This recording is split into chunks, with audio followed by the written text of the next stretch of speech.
Green thread algae.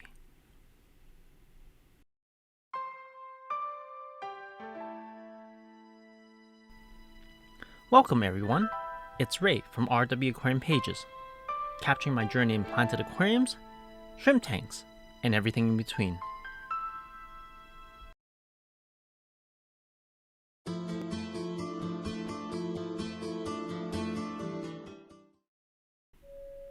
The cause of green thread algae, in my experience, is usually from an imbalance in your aquarium.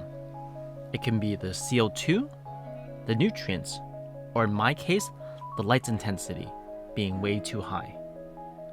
The best thing to do is to fix the root cause and then to get rid of the algae.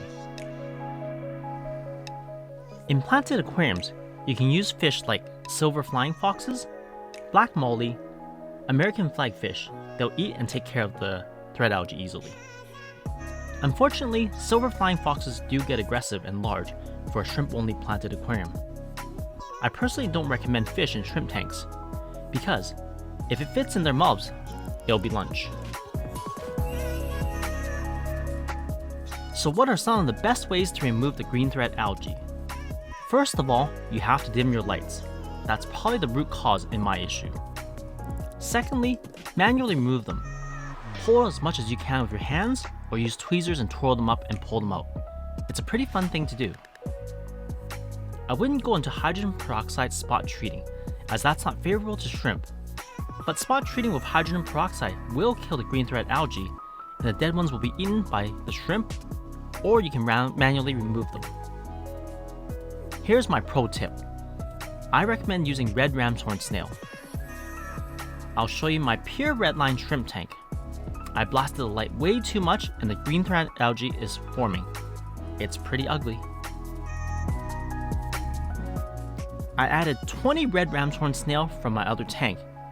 And let's take a look at the tank before, 3 days after,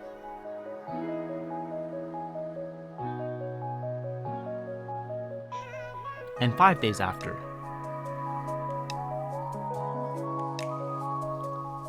The red ram's horn snail all have green poop, which means they're eating the algae. There's a noticeable difference after 3 days.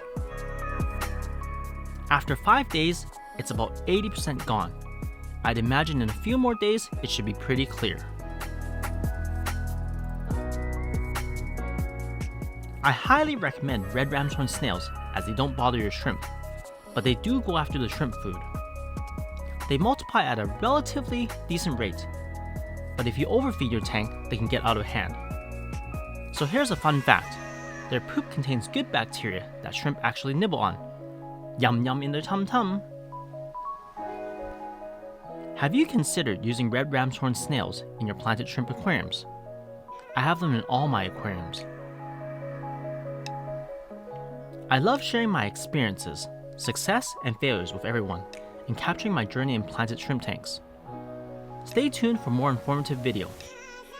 Thanks for watching and listening to my rambles.